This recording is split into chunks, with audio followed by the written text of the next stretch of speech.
mengatakan apa tujuan pembelajaran kita hari ini. Semua ibu undang dulu bangkit berdiri. Ice breathing dulu kita.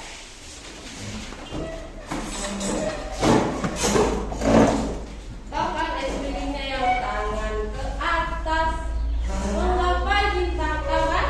Tahu. Semua nyanyi ya.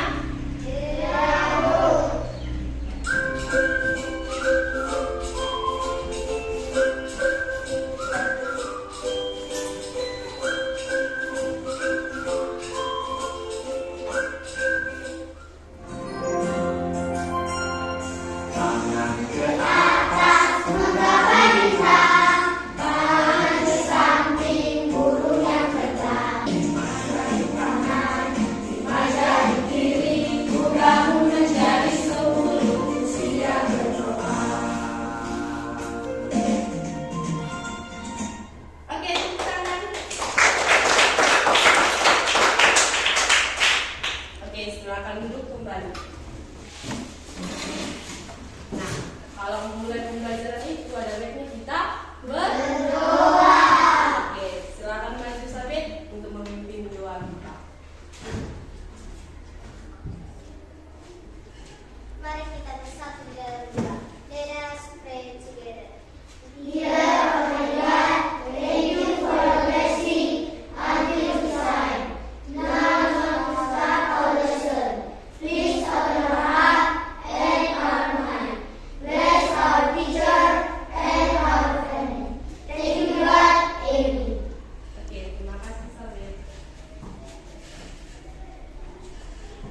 Oke, kita akan masuk ke pembelajaran kita. Siapa yang tahu apa itu cerita fiksi? Oke, Ibu mau baca dulu. Kevin, cerita fiksi itu apa sih? Cerita fiksi itu artinya cerita yang dibuat-buat, bukan kejadian yang sungguh-sungguh terjadi di dunia nyata. Oke, terima kasih. Berikan tepuk tangan dulu. Kita sudah tahu apa itu cerita fiksi. Cerita fiksi itu cerita yang dibuat-buat. Contohnya, semisal kamu berhayal, berimajinasi, kamu tulis cerita tersebut, itu yang dinamakan cerita fiksi. Oke, kita masuk ke berikutnya. Tujuan pembelajaran. Tujuan pembelajaran kita hari ini yang pertama itu apa? Yang kedua, melakukan perjalanan raya. Dan yang ketiga apa itu? Menganalisis pekerjaan di daerahmu. Oke, tujuan pembelajaran kita hari ini itu yang pertama menganalisis tokoh dalam cerita fiksi, yang kedua melakukan percobaan raya, dan yang ketiga itu menganalisis pekerjaan di daerah. Oke. Ibu akan membagikan lembar pengamatan. Di dalam lembar pengamatan ini, Ibu mau kamu jelaskan apa itu sifat tokoh yang ada dalam video nanti. Nanti Ibu akan tayangkan video, kamu simak bagus-bagus dan kamu bisa menjawab apa yang ada di lembar kerja tersebut. Mengerti? Mengerti, Ibu. Oke, Ibu akan bagi lembar ini videonya.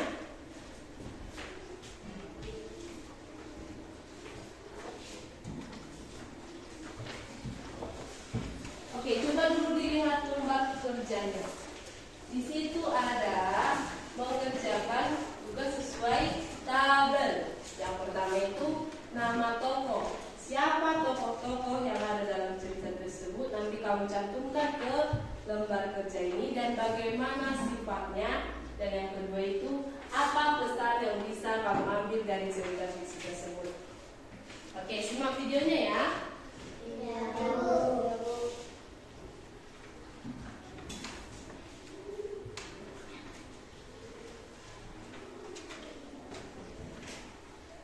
Kura-kura sombong.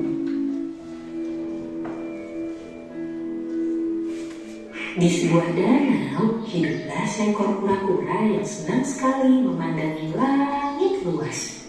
Ia membayangkan dirinya dapat berada di atas sana. Kura-kura lupa dengan pesan burung merpati. Ketika ia membuka mulutnya, gigitannya terlepas.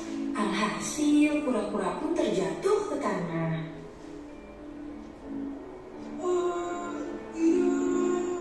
Oke, kita sudah menonton video tentang kura-kura yang sombong. Oke, sekarang sudah semua menyimak ceritanya kan? Sudah. Oke, mau semua mengerjakan KPD-nya. Apa sifat dari si kura-kura dan apa sifat dari si burung merpati tadi? Oke, semua dikerjakan ya. Jangan lupa membuat namanya.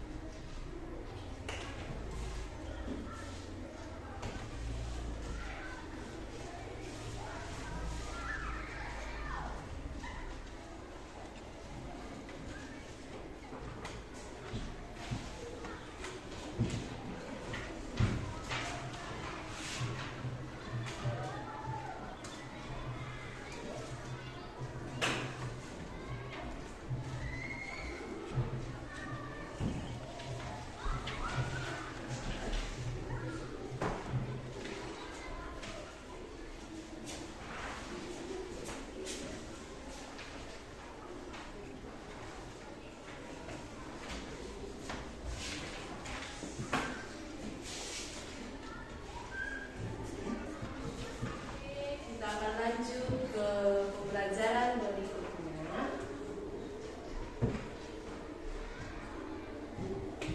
Tapi sebelum itu, semua sudah mengerti kan apa itu cerita fiksi, bagaimana sifat si kura-kura dan si merpati? Ada yang belum mengerti? Oke, terima kasih semua sudah mengerti pembelajaran bahasa Indonesia kita hari ini. Oke, yang selanjutnya kita akan masuk ke IPA. Apa hubungannya bahasa Indonesia tadi yang cerita fiksi sama IPA? Ibu mau Kevin yang baca yang gaya gravitasi. Baca kuat ya Kevin. Gaya gravitasi adalah gaya berat. Ini adalah gaya tarik bumi yang bekerja secara linear. Karena tidak ada lagi gaya angkat untuk menyimpangkannya, Kiki mulai bergerak dengan cepat ke bawah. Oke. Kenapa terjadi gaya gravitasi? Gaya gravitasi itu gaya tarik bumi. Apa hubungannya ke cerita si kura-kura tadi? Tadi si kura-kura dibawa terbang tinggi oleh si merpati dan dia membuka mulutnya. Dia tidak mengingat pesan si merpati tadi. Dia membuka mulutnya, pegangan pada kayu terlepas.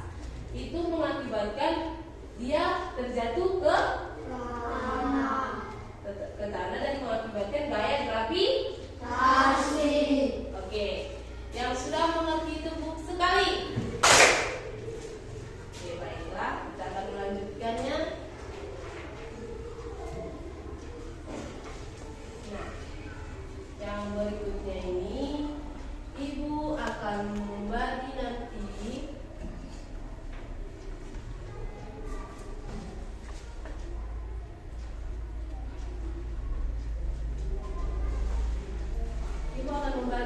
lembar kerja per kelompok. Nanti kau simak apa yang ibu tayangkan di depan sini, apa yang ibu jelaskan di depan sini, agar setiap kelompok bisa menjawab apa yang ada di lembar kerja siswa. Oke? Mengapa benda bisa jatuh? Karena adanya gaya dan gerak. Apa itu gaya dan gerak? Oke, Ibu mau coba baca dulu Christine yang penjelasan tentang gaya. Gaya adalah segala macam dorongan atau tarikan yang membuat sebuah benda bergerak. Misalnya, kamu menendang bola yang diam, berhenti. Misalnya, kamu menangkap bola yang bergerak, berubah arah. Misalnya, kamu memukul bola plastik ke samping. Hubungan gaya dan gerak. Hubungan gaya dan gerak itu seperti sahabat yang tidak bisa dipisahkan. terjadi karena adanya gaya. Contohnya, jika kamu menarik pintu, membuka pintu, menggunakan gaya tarik pintu, pintu itu akan bergerak terbuka. Itulah hubungan gaya dan gerak. Oke, Ibu akan membagi menjadi 3 kelompok. Nanti setiap kelompok itu Ibu panggil nanti setiap satu per kelompok untuk melakukan percobaan gerak dan gaya. Ini kelompok 1, ini kelompok 2, dan yang di belakang kelompok 3. Di sini, di lembar kerja sini, nanti setiap ketua kelompok yang menulis. Yang pertama itu kita melakukan percobaan, yaitu melakukan percobaan yang 1 per kelompok. Yang kedua, mencatat hasil percobaan. Oke, yang ketiga itu menuliskan rangkuman. Nanti Ibu akan tayangkan video. Di akhir video itu ada nanti rangkuman ceritanya, rangkuman percobaan gaya dan gerak yang kamu tonton nanti. Oke?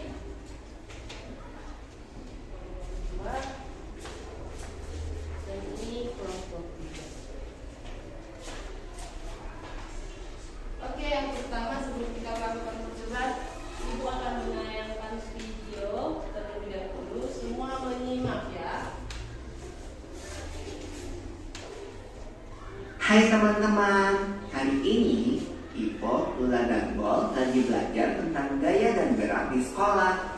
Mereka berkelompok untuk mengerjakan tugas yang dikasih oleh guru. Ayo kita lihat obrolan mereka. Bol, nanti sore kita main bola yuk. Wah, mau banget. Pasti seru kalau ajak Pak Patok dan Danang juga. Oh, seru ya? Aku kok gak ngerti ya. Apa keseruannya? Cuma menggocek, mengoper, dan menendang bola. Gaya dapat menyebabkan benda diam jadi bergerak, Bol. Oh, contohnya seperti saat menendang bola, membuka pintu, atau seperti kuda menarik delman kan? Kalau tidak ditarik kuda, delmannya pasti akan diam. Iya, untuk menggerakkan benda diam menjadi bergerak, kita membutuhkan gaya yang cukup. Karena jika gaya yang diberikan tidak cukup, maka benda tak akan bergerak. Benda dapat bergerak semakin cepat. Lalu bagaimana kalau kamu menendang bola, lalu aku menangkap bola itu?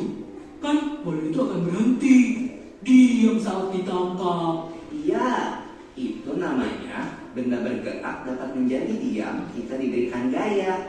Lalu bagaimana kalau waktu aku bermain bulu tangkis? Kok yang main ke arahku kan ditangkis? Jadinya akan gerak ke arah lain kan? Begitu juga waktu aku menendang bola dengan keras, lalu ditepis oleh penjaga gawang, bola akan berubah arah. Betul, Bol. Benda bergerak juga dapat berubah arah jika diberikan gaya. Setelah mengenai bidang yang keras, benda juga dapat bergerak berbalik arah atau yang biasa disebut dengan gerak memantul. Gerak memantul dapat terjadi pada bidang datar dan bidang tegak. Ini kan seperti waktu kita melempar bola tenis ke tembok atau dinding. Maka bola akan bergerak berbalik arah setelah kena dinding. Gaya mengakibatkan benda diam menjadi bergerak, benda bergerak menjadi diam, bergerak makin cepat, atau berubah arah. Lalu tentang gerak benda nih, berputar, menggelinding, jatuh, memantul, dan mengalir merupakan jenis gerak benda. Asik! Aku jadi semakin paham nih tentang gaya dan gerak. Sampai ketemu nanti di lapangan bola ya teman-teman. Oke. Kita sudah menonton video tadi. Oke, yang pertama di lembar kerja kita yaitu melakukan percobaan. Oke, Ibu mau setiap ketua kelompok maju ke depan. Yang kelompok pertama. Oke, silakan maju dulu.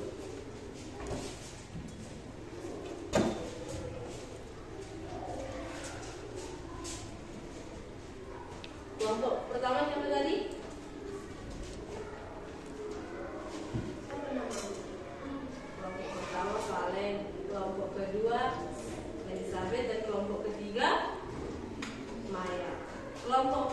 itu kita akan menggunakan gaya dan gerak dari bola kaki. Oke, ulang dulu. Yang kedua, bola kaki. Dan yang ketiga itu, si Maya nanti menggunakan median meja. Di rangkuman tadi ada katanya mendorong. Oke, ada gaya mendorong. Yang pertama, kita coba kelompok pertama melakukan percobaan. Nanti ketika bola dilempar ke atas akan kembali ke bawah. Oke, coba lempar. Ya, coba. Tinggi lempar. Oke. Setiap kelompok memperhatikan percobaan yang dilakukan kawanmu di depan. Nanti di situ ada kau rangkum apa percobaan kita hari ini. Dan yang kedua, menggelinding. Si Samet akan melakukan percobaan menggelinding. Dia akan menggelindingkan bola nanti dari sini ke bawah.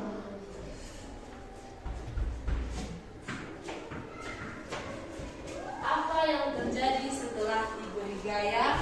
Nanti engkau tulis di percobaan di kertasmu. Sekali lagi, Samet. Oke. Oke, yang berikutnya si Maya. Si Maya akan melakukan gaya mendorong. Apakah meja itu bergerak? Semua melihat dan memperhatikan. Coba dorong Maya. Sekali lagi. Apakah mejanya bergerak? Berarti si Maya melakukan gaya mendorong. Oke. Kembali ke tempat duduknya masing-masing.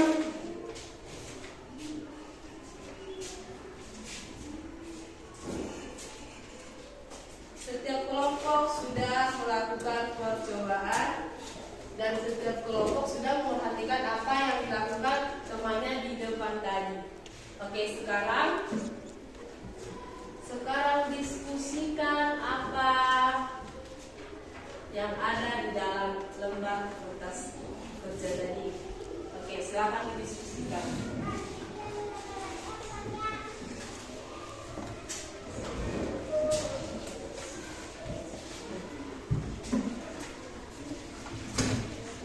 Jangan lupa membuat nama kelompoknya, anggota-anggota kelompoknya siapa saja.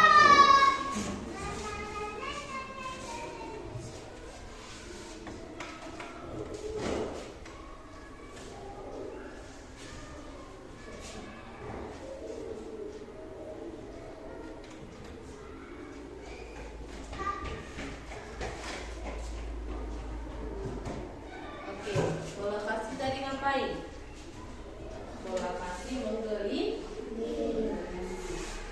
Bola kaki kalau dilempar ke atas akan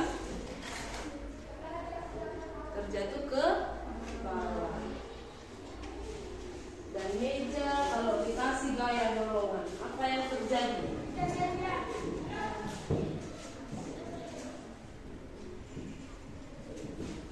Yang nomor 3 ada di situ. Tuliskan rangkuman dari video. Setelah kamu menonton tadi, di akhir mereka merangkum apa yang mereka pelajari tentang gaya dan gerak.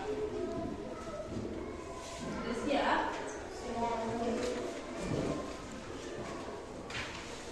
Oke, kalau sudah siap, Ibu mau satu per kelompok untuk membacakan hasil diskusinya atau hasil percobaannya. Satu per kelompok, setiap ketua kelompok tadi yang maju membacakan hasil percobaan. Oke, silakan maju.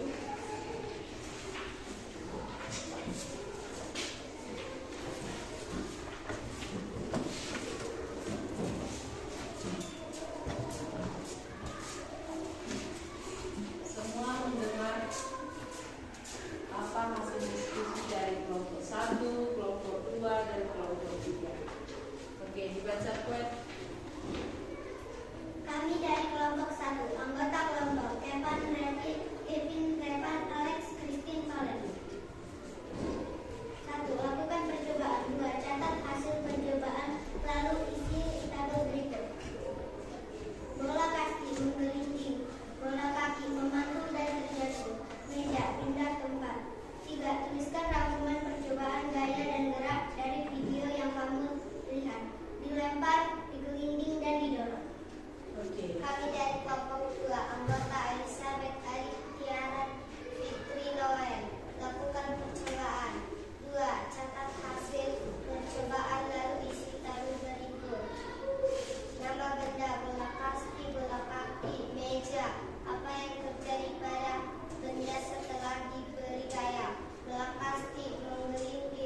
menghasilkan hasil diskusi mereka di depan. Oke, yang selanjutnya tadi ada rangkuman video percobaan gaya dan gerak. Yang pertama itu, yang pertama semua membaca sampai terakhir. Oke, 1, 2, 3. Rangkuman video percobaan gaya dan gerak. 1. Gaya berupa tarian dan dorongan dapat mempengaruhi gerak dan bentuk benda. 2. Akibat gaya benda diam menjadi bergerak. Benda bergerak menjadi diam. Benda bergerak semakin cepat. Benda berubah arah. 3. Jenis gerak benda berputar, menggelinding, jatuh, memantul, mengalir. Oke, itulah rangkuman tentang gaya dan gerak. Dan yang berikutnya itu kita masuk ke IPS. Gaya dan gerak dalam IPS itu setiap pekerjaan yang kita lakukan akan menghasilkan gerak dari gaya itu sendiri. Contohnya, oke, kita lihat gambar profesi. Profesinya ini ngapain? Dia seorang tukang. Dia seorang tukang yang sering membangun rumah, apa lagi? Gedung besar, baru istana. Gambar pekerjaan itu membutuhkan gaya dan gerak. Setiap kegiatannya itu menghasilkan gerak. Oke, ini lagi. Yang gambar kedua ngapain? Memadamkan api. Berarti profesinya ngapain? Pemadam ke? Yang gambar ketiga, dia sedang bekerja. Apa pekerjaannya? Petani yang sedang Oke, kita masuk ke kenampakan alam. Coba dibaca yang kuat, Sabet. Apa itu kenampakan alam? Penampakan alam itu artinya bentuk-bentuk alam yang bisa kita lihat seperti gunung, laut, atau sawah. Oke. Kenampakan alam itu bentuk-bentuk alam yang bisa kita lihat seperti gunung, laut, atau sawah. Seperti yang tempat tinggal kita sekarang banyak ngapain? Sawah. Yang pertama, kalau kita tinggal dekat laut atau pesisir pantai, pekerjaan atau profesi yang ada di situ yaitu nelayan itu ngapain? Menangkap ikan di laut. Berarti dekat pesisir laut itu mata pencahariannya yaitu nelayan. Yang berikutnya, ketika kamu tinggal di dataran tinggi seperti pegunungan, apa pekerjaan orang di sana? Kebun teh atau kopi. Oke, kebun teh atau kopi, baru petani sayur. Kenapa banyak di situ perkebunan sayur? Dikarenakan udara dingin dan tanah yang subur cocok untuk menanam sayur dan buah yang segar. Oke, yang ketiga yaitu kalau kita tinggal di tempat datar atau dataran rendah. Pekerjaan di sini ngapain? Petani padi. Petani padi karena apa?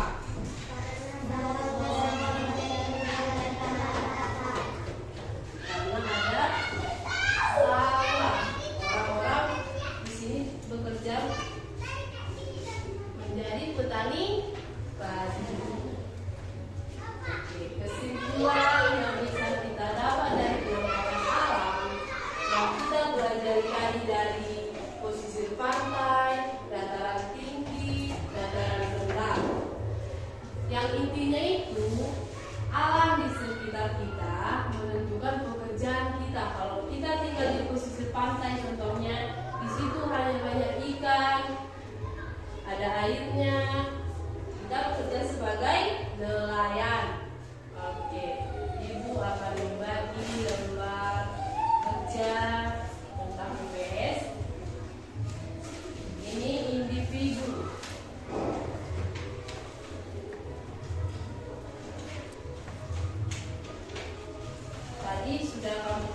akan menyimpulkan apa yang kita pelajari dari cerita fiksi, gaya dan gerak, dan penampakan. Kesimpulan dari yang kita pelajari dari pertama sampai akhir, kita belajar tentang cerita fiksi dari si pura-pura yang sombong, dan mengenali siapa tokohnya, serta mengetahui bagaimana sifat-sifat dari cerita fiksi tersebut. Dan kita melakukan percobaan tentang benda bergerak. Contohnya itu kita mendorong meja tadi, meja tersebut bergerak atau berubah tempat kalau diberi gaya. Dan akhirnya melihat bagaimana semua itu berhubungan dengan pekerjaan di alam sekitar kita atau di tempat tinggal kita. Kalau kita tinggal di pesisir pantai, kita ngapain? Pekerjaan kita ngapain di pesisir pantai? Kalau kita tinggal di dataran tinggi, petani teh, petani sayur, dan kopi. Kalau kita tinggal di dataran rendah, oke, petani padi. Oleh sebab itu, kalau di mana kita tinggal itu menentukan jenis pekerjaan kita. Banyak orang yang melakukan pekerjaannya sesuai tempat tinggal yang menghasilkan makanan. Oke, kita masuk ke penutup. Kita akan mengakhiri pembelajaran kita hari ini. Tapi sebelum mengakhiri, apa pembelajaran kita hari ini menyenangkan tidak? Oke, sebelum Ibu mengakhiri, Ibu akan memberi tugas. Coba dibuka dulu bukunya halaman 37, nanti dikerjakan di rumah ya. Nanti dikerjakan di rumah. Oke, sekian pertemuan kita hari ini. Tadi dibuka dengan doa, kita akan tutup dengan doa. Ibu mau si Revan dulu yang mulai berdoa.